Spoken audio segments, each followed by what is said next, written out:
अब तो इस तरह से आपकी जो प्राथमिक सहायक क्रियाएं होती हैं वो मुख्य रूप से 3 होती हैं और 3 की 11 होती हैं। तो ये पहला प्रकार हो गया आपका प्राथमिक सहायक क्रियाएं। अब उसी में आपकी नंबर 2, क्योंकि हमने सबसे पहले लिखा था कि सहायक क्रियाएं 2 प्रकार की होती हैं, जिसके अंतर्गत पहला हम पढ़ चुके हैं। नंबर पहले प्रकार की सहायक क्रिया प्राथमिक सहायक क्रियाएं, प्राइमरी ऑक्सिलरी वर्ब। अब उसी में सहायक क्रिया का जो दूसरा प्रकार होता है वो आपका आता है मॉडल ऑक्सिलरी और वर्ब। ध्यान रखना है कि जो सहायक क्रिया का जो दूसरा प्रकार होता है, जो सहायक क्रिया का आपका दूसरा प्रकार होता है जिसको कहते हैं मॉडल ऑक्सिलरी वर्ब, जिसे हिंदी में मनोभाव प्रदर्शित सहायक क्रिया, इसका हिंदी नाम है। ध्यान रखना, क्योंकि मॉडल माने होती है क्या, मनोभाव। तो मॉडल ऑक्सिलरी वर्ब, मनोभाव प्रदर्शित सहायक क्रिया, ये आपकी नंबर सहायक क्रिया का नंबर दूसरा प्रकार है आपका। पहली प्राथमिक, दूसरी मॉडल। मॉडल ऑक्सिलरी वर्ब यानी कि मनोभाव प्रदर्शित सहायक क्रिया।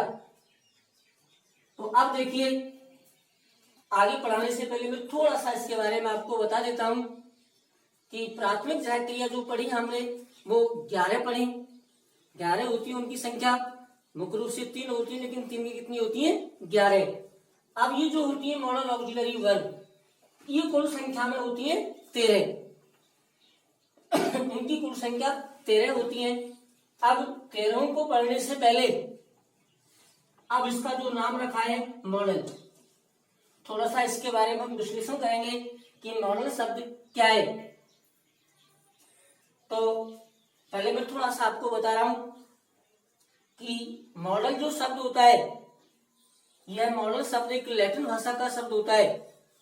एक जो लैटिन भाषा होती है, जिस तरह से हमारी अंग्रेजी हिंदी भाषा होती है, उसी तरह से एक लैटिन भाषा होती है, और उसी लैटिन भाषा का यह शब्द होता है मॉडल। और उसी लैटिन भाषा में एक शब्द होता है मूड, MOOD। तो उसी जो मूड नामक शब्द होता है, उसी मूड नामक शब्द से ये आपका मॉडल बना है। और जो शब्द होता है मूड, उस मूड शब्द का अर्थ होता है मनोदशा, और उसी मूड से बना है मॉडल। तो इस तरह से इसका अर्थ होता है मनोभाव।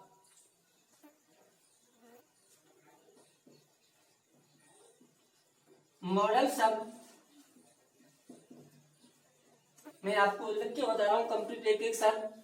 मॉडल शब्द लैटिन भाषा के, मॉडल शब्द लैटिन भाषा के मूड नामक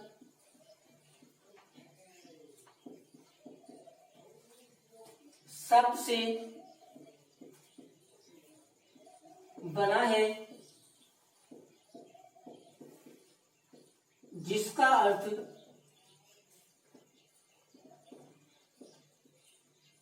मनोदशा होता है।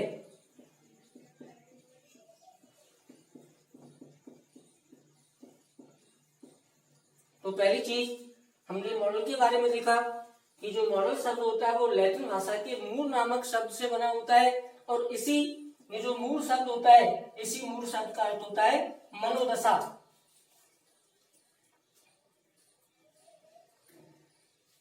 अतः इन सहायक क्रियाओं की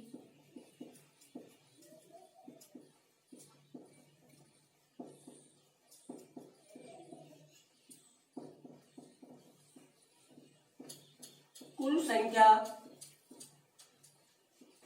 13 होती है।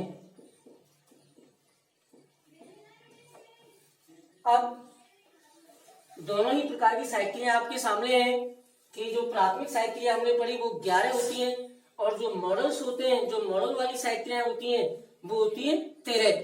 और इस तरह से अगर हम दोनों को जोड़ें, अगर साइकिलों को जोड़ा जाए, अगर ऐसा कहा जाए कि जो साइकिलें होती है टोटल कंप्लीट, उन सभी साइकिलों की संख्या होती है 24, क्योंकि 13 आपकी ये होती है, 11 होती है प्राथमिक। तो इस तरह से साइकिलों की जो कुल संख्या होती है वो आपकी 24 होती है। तो ये जो मॉडल्स होते हैं इनकी संख्या 13 होती है। अब ये जो साइकिलें होती है वो कौन कौन सी होती हैं? सबसे पहले आता है आपका इसमें कैन, कैन के बाद आता है कुल, मे, माइट, मस्ट, कैन, कुल, मे, माइट, मस्ट। अब ये जो मॉडल्स आपके होते हैं इन मॉडल्स का प्रयोग आपको आगे जब हम ग्रामर का टॉपिक पढ़ाएंगे मॉडल्स, उनमें भी आपको ये सभी प्रकार की जो साइकिलें हैं मॉडल्स वाली ये आपको विस्तार से पढ़ने को मिलेंगी। तो can, could, may, might, must, will, would, shall, should,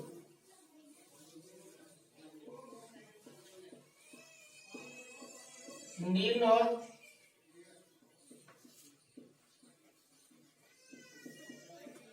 और टू,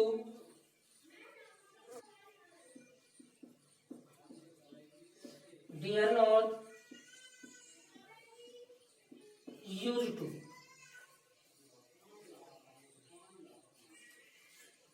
तो इस तरह से आपकी जो मॉडल्स होते हैं वो संख्या में 13 होते हैं। ये भी एक प्रकार की आपकी साइकिलें होती हैं। सभी विद्यार्थी इसको नोट करते चलेंगे। तो इस तरह से आपकी कुल संख्या, कुल जो साइकिलें होती है वो 24 होती हैं। अब थोड़ा सा मैं आपको इनके बारे में, ये जो मॉडल्स होते हैं किस तरह से मॉडल्स का प्रयोग करते हैं हम, उसके बारे में थोड़ा सा मैं आपको इजीली वैसे बताने जा रहा हूं कि मॉडल्स क्या होते हैं, इनका प्रयोग किसी भी तरह से किसी वाक्य में कैसे किया जाता है। तो ये जो मॉडल्स आपके होते हैं इनका प्रयोग, पहली चीज कि मॉडल्स जो होते हैं उस मॉडल्स का प्रयोग हमेशा किसी भी वाक्य में, कोई भी वाक्य आपका होता है उस वाक्य में केवल एक ही बार एक मॉडल्स का प्रयोग किया जाता है। हम एक वाक्य में कभी भी दो या दो से अधिक किसी भी मॉडल का प्रयोग नहीं करते हैं। पहली चीज ध्यान रखना है सभी बच्चों को कि हम एक वाक्य में केवल एक ही मॉडल्स का प्रयोग करते हैं, दो या दो से अधिक कभी भी मॉडल का प्रयोग नहीं किया जाता है। इसके अलावा ये जो मॉडल्स होते हैं इनका प्रयोग हमेशा ही, ये जो मॉडल्स आपके होते हैं इनका प्रयोग हमेशा ही जो इनके साथ जो मॉडल्स होते हैं इनके साथ हमेशा वाक्य में जो हमारी वर्ब होती है, जो मेन वर्ब होती है, जो क्रिया होती है, उस क्रिया की फर्स्ट फॉर्म का प्रयोग करते हैं। ये सबसे एक महत्वपूर्ण चीज है, इंपोर्टेंट चीजें, ध्यान रखने वाली चीजें सब बच्चों को कि ये जो मॉडल्स होते हैं इनके साथ हमेशा ही क्रिया की फर्स्ट फॉर्म का प्रयोग किया जाता है। ना कभी सेकंड फॉर्म का प्रयोग करते हैं, ना कभी थर्ड फॉर्म का प्रयोग किया जाता है। अगली चीज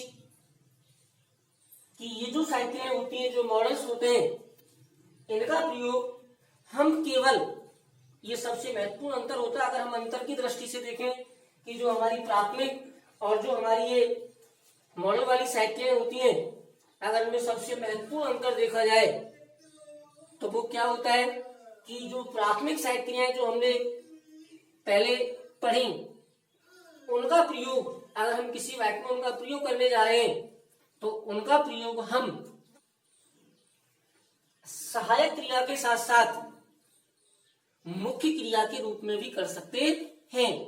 प्राथमिक जो सहायक क्रियाएं होती हैं उन प्राथमिक सहायक क्रियाओं का प्रयोग किसी भी वाक्य में हम हेल्पिंग वर्ब के साथ साथ मेन वर्ब यानी कि मुख्य क्रिया के रूप में भी उनका प्रयोग कर सकते हैं।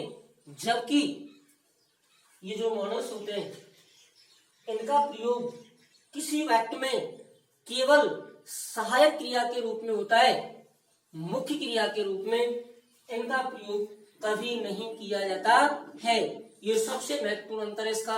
अगर दोनों प्रकार की सहायक क्रियाओं में हम अंतर करें तो दोबारा से इसको मैं रिवाइज कर रहा हूं कि जो प्राथमिक सहायक क्रियाएं होती हैं उनका प्रयोग हम सहायक क्रिया के साथ साथ मुख्य क्रिया के रूप में भी कर सकते हैं, जबकि इनका प्रयोग केवल केवल सहायक क्रिया के रूप में होता है। कभी भी इनका प्रयोग मुख्य क्रिया के रूप में नहीं किया जाता है। तो आज मैंने आपको वर्ब जो बताई, थोड़ा सा इसको रिवाइज करते हुए एक बार। सबसे पहले मैंने आपको वर्ब से शुरुआत की कि वर्ब क्या होती हैं, वर्ब कितने प्रकार की होती हैं। वर्ब जो होती है वो दो प्रकार की होती हैं, पहली हेल्पिंग वर्ब और दूसरी मेन वर्ब। उसमें से जो पहला टॉपिक हमने देखा हेल्पिंग वर्ब, हेल्पिंग वर्ब जो होती हैं वो हेल्पिंग वर्ब भी हमारी दो प्रकार की होती हैं। पहली मॉडल ऑक्सिलरी वर्ब यानी कि प्राथमिक सहायक क्रियाएं, और दूसरी होती है, पहली होती है वो आपकी प्राइमरी ऑक्सिलरी वर्ब यानी कि प्राथमिक सहायक क्रियाएं, और दूसरी होती है मॉडल ऑक्सिलरी वर्ब यानी कि मनोभाव प्रदर्शित सहायक क्रियाएं। तो दोनों प्रकार की सहायक क्रियाएं होती हैं, वो कौन कौन सी, तो प्राथमिक सहायक क्रियाएं होती हैं और कौन कौन सी मॉडल वाली सहायक क्रियाएं होती हैं, वो दोनों ही मैंने आपको विस्तार पूर्वक सहायक क्रियाओं के बारे में बताया।